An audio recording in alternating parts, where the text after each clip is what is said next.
Para quem me acompanha, para quem me conhece, sabe que eu sou um grande admirador dos filmes do James Gunn, lá da Marvel, os dois Guardiões da Galáxia, eu acho muito bons, inclusive o segundo também eu gosto bastante, mas o primeiro foi bem legal, assim, a reação que eu tive a ele na época, quando ele foi lançado, me surpreendeu muito, perceber um diretor com uma assinatura, digamos assim, tão marcante como a do James Gunn, presente num filme grandioso de super-heróis como Guardiões da Galáxia, principalmente na relação dos personagens com as músicas. Eu acho que foi um dos elementos que mais se destacou naquele filme que todo mundo sempre lembra. E é com muita alegria que eu venho falar pra vocês que o Esquadrão Suicida de 2021, dirigido pelo James Gunn, é um filme muito bacana, que eu saí do cinema imediatamente com vontade de ver de novo para reanalisar alguns aspectos, mas enquanto isso não é possível, eu venho comentar com vocês aqui as minhas impressões sobre o filme. Tá? Para começar, de longe, assim, uma das coisas mais bacanas de Esquadrão Suicida é o texto do James Gunn. O roteiro é dele também, assim como o roteiro, ele participou dos roteiros lá dos Guardiões da Galáxia, e eu acho que ele acerta em cheio aqui em vários aspectos, principalmente o desenvolvimento dos personagens. É um filme que toma bastante tempo. Eu até me surpreendi como lá no meio do filme ele tira um tempo, ele para tudo para desenvolver personagens. Lá no decorrer da história, ele apresenta novos personagens que vão complementando os personagens que nós já conhecemos, que já apareceram, que já foram apresentados e desenvolvidos anteriormente.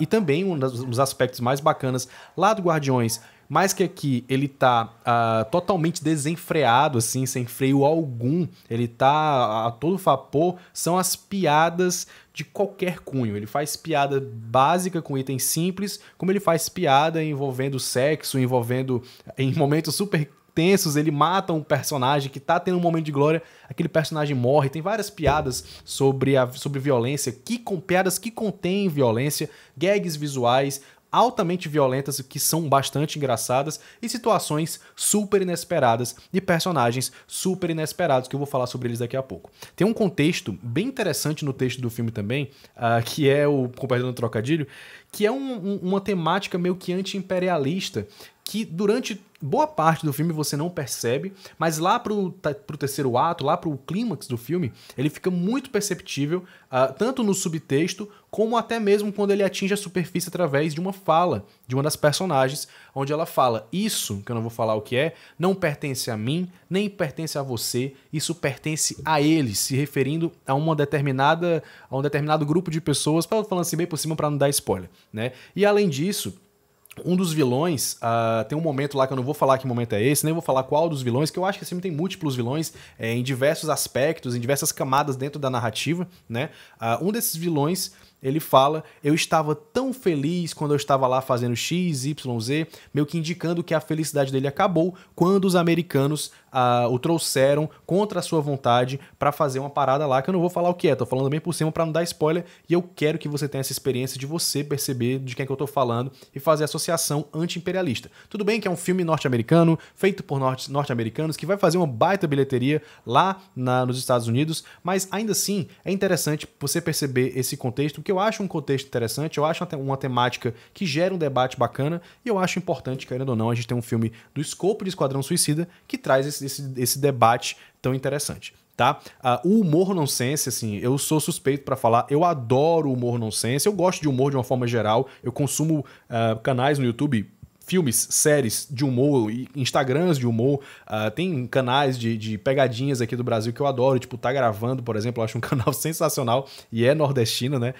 Mas o humor desse filme, ele funciona não só pelas piadas que são muito bem escritas, sejam as piadas mais simples ou sejam as piadas com cunho violento, com cunho sexual, mas também alguns determinados personagens estão lá como alívios cômicos. Não há somente um, há mais de um, há pelo menos 3 ou 4 personagens, e alguns personagens que de vez em quando não são alívio cômico, mas eles desempenham esse papel. Mas os personagens focados para isso, o filme utiliza o humor para a gente se relacionar mais com eles, para a gente criar uma relação interessante com eles, e isso acaba gerando uma interação, uma relação muito melhor, muito mais aprofundada entre público e filme. Então a gente não só se relaciona bem com os personagens, e isso traz muitas risadas pra gente por conta das situações que eles enfrentam, coisas que eles falam, conflitos, mas também gera uma conexão com o filme. Então você quer continuar assistindo aquele filme para acompanhar aqueles personagens que você se relacionou tão bem devido ao humor. Tá? Um outro elemento sensacional do filme é o elenco. Existe uma química sensacional envolvendo dois personagens, eu vou falar quem são, que é o Pacificador e o Sanguinário, né? O personagem do John Cena e o personagem do Idris Elba. Cara, isso também se adequa um pouco ao humor nonsense. Tem uma cena onde estão querendo provar quem é o mais fodão dos dois, quem é que consegue matar mais pessoas de forma mais escabrosa. E aí é uma cena que me lembrou um pouco, assim, levemente, aquela relação da contagem do Legolas e do Gimli, quase que eu esqueço o nome dele, o personagem do Senhor dos Anéis, onde eles ficam competindo para ver quem mata mais. Há um breve momento nesse filme que me remeteu a isso, mas tem um tom completamente diferente, muito mais grotesco, mas que ainda assim é muito engraçado. E tem uma hora que no plano de fundo os dois estão trocando tapas, então assim, é muito engraçado a forma nonsense como ele trata esses personagens, que são personagens violentos, personagens muito capacitados militarmente, e de repente eles são engraçados. E o elenco abraça essa galhofa ao mesmo tempo que o filme também se leva a sério. É meio estranho falar isso assim, ele abraça a galhofa em alguns momentos, mas no contexto geral ele se leva a sério e funciona muito bem, né? A própria a atriz que faz a Arlequina, né, a Margot Robbie, ela tá excelente como sempre, mas ela desempenha já a Arlequina de olho fechado, ela faz aquela personagem de olho fechado.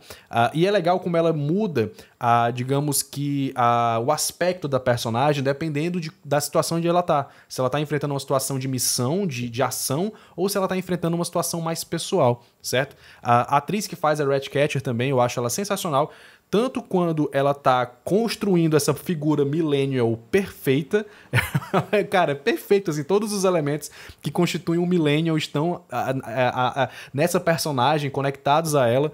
E é engraçado, é muito engraçado o lance dela acordar super tarde, dela não conhecer certas coisas, ela perguntar o que é um retroprojetor, que ela nunca tinha visto isso na vida, e ela pergunta, então por que vocês ainda têm isso aqui, se vocês nem usam mais? E também quando ela vai pro lado pessoal da personagem, pro drama da personagem, pro que motiva ela. E é talvez uma das personagens nesse aspecto emocional, pessoal, melhor desenvolvida. Eu gosto muito da personagem e também tem uma participação especial de um ator-diretor aí da Marvel também, que eu não esperava essa participação especial, tá? E o trabalho vocal do Sylvester Stallone como Tubarão Rei é sensacional, apesar de ter poucas falas, apesar de ter uma participação não tão marcante na voz dele, mas sempre que ele fala é engraçado, sempre que ele fala traz alguma coisa nova pro personagem, contribui para a construção desse personagem ao mesmo tempo extremamente violento e poderoso e bobão que é o Tubarão Rei. Os efeitos visuais do filme estão sensacionais, tanto porque esteticamente estão bem feitos, tem uma renderização muito bacana, mas também tem um apelo interessante nos efeitos visuais desse filme, que é, ele retrata algo bastante caricato, algo muito grotesco dos quadrinhos, de forma realista. Então você tem, apareceu no trailer, né, não é spoiler, o Starro, né, que é aquele kaiju, que é uma estrela do mar gigante, é uma parada super cartunesca, mas que quando ele aproxima a câmera, você vê aspectos muito bacanas, assim, de renderização daquele personagem, de detalhes na pele, no brilho, na textura do personagem como um todo, na sombra principalmente. Não só ele, mas também o Tubarão Rei, ele é um personagem absurdo que está presente boa parte do filme, e ao mesmo tempo em que ele é caricato, ele tem um aspecto realista muito grande. E a Doninha, que pra mim é um dos melhores personagens do filme, apesar de passar boa parte do filme desaparecido, mas sempre que aparece eu acho sensacional. E a riqueza de detalhes do personagem, a baba, os detalhes dos olhos revirados, a riqueza de detalhes do pelo dele, é sensacional. E tem um outro uso muito legal dos efeitos visuais do filme, que é em relação à Arlequina, onde em determinado momento o filme usa os efeitos visuais pra gente enxergar o que tá se passando na cabeça da personagem. Na verdade, a gente enxerga a situação pela perspectiva da Arlequina e é muito legal, é muito sensacional a forma como ele mescla animação 2D com aquele ambiente realista do filme, no mundo real, e funciona bem pra caramba.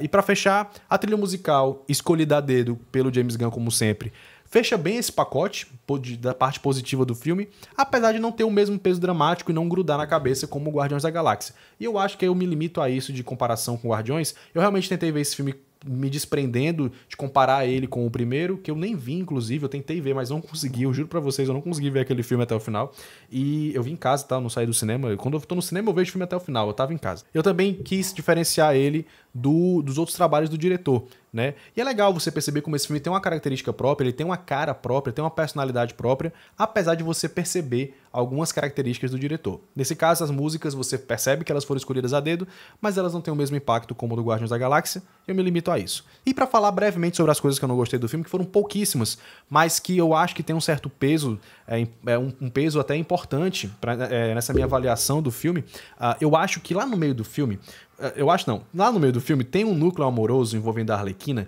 que eu não só acho que o filme para completamente pra... Tipo, ele tá seguindo uma linha reta e ele vai e faz uma curva desnecessária pra depois voltar pro ponto onde ele tinha parado. E ele apresenta um personagem, apresenta todo um relacionamento da Arlequina, e eu entendo que ali ele tá fazendo um paralelo com o relacionamento dela com o Coringa. Inclusive tem uma fala dela, tem um monólogo dela breve lá, onde você faz a associação do que ela tá vivendo ali e do que ela tá fazendo exatamente com o que ela passou com o Coringa, tá? Mas mesmo assim, soa gratuito, mesmo assim soa desencaixado do resto do filme. E eu acho que, de uma forma geral, quando o filme pra mostrar isso, ele perde fôlego, ele perde ritmo, e pra eu voltar a investir naquela história, a me sentir investido naquela história, naqueles personagens, após essa pausa tão desnecessária, custou um pouco, e eu acho que isso prejudicou muito o ritmo do filme. Tanto é que quando acabou, eu achei que o filme tinha 2 horas e meia, 3, mas ele tem 2 horas e 10 só. Então eu acho que prejudicou bastante o ritmo do filme, na minha experiência assistindo ao filme. Eu conversei com o Thiago, né, que é meu amigo e que escreve lá no Clube da Poltrona, depois que o filme acabou, e ele disse que não prejudicou ele não sentiu isso. Mas eu senti. Então eu estou compartilhando com vocês aqui a minha experiência com o filme, tá? E há 1 ou 2 cenas no filme onde há um didatismo desnecessário no roteiro, tá? Que eu sempre falo disso aqui, o didatismo, na verdade, a exposição narrativa é um elemento natural de um roteiro. Em algum momento o roteiro ele vai ter que te expor informações que você precisa para poder acompanhar aquela história. A gente sempre fala aqui do Christopher Nolan, que é o cúmulo do cúmulo da exposição narrativa, né? Desnecessária, de um didatismo desnecessário. Só que aqui tem um problema. Quando o filme ele tem um momento lá onde ele vai apresentar num slideshow um vilão. E ele dá spoiler de uma coisa, de um elemento, que depois ele quer tratar como uma reviravolta. Aí o caramba, tem algo errado aqui. Tipo, ele já me falou essa informação antes de forma indireta, e agora ele quer usar isso aqui como um elemento pra construir uma reviravolta maior? Eu não posso falar o que é, mas tem a ver com um personagem que os americanos estão envolvidos. Pronto, você só pode falar o que é pra quando você ver o filme você identificar. Repara que quando tem o slideshow apresentando esse personagem, ele já dá um spoiler ele não dá spoiler, tipo, isso aqui que vai acontecer, não. É um elemento que você absorve, beleza, segue o filme. Lá na frente, quando ele tenta fazer esse plot twist, quando ele tenta criar essa reviravolta, não funciona, porque você lembra daquela informação que foi dada antes. Porra, era pra ser uma reviravolta, era pra ser um plot twist, mas deu informação antes. Mas enfim, eu acho esses 2 aspectos, eles pesam um pouco mais na minha avaliação final do filme, mas são aspectos que, ignorando eles, a experiência restante é sensacional. Eu gostei muito do filme e fiquei com vontade de ver um Esquadrão Suicida 2 do James Gunn. Esse aqui seria o 2º filme do Esquadrão Suicida, mas ele meio que ignora o outro, ele segue o seu próprio ritmo. Você não precisa ver o anterior pra ver esse, tá? Então, eu gostei bastante do filme, nota 4 de 5.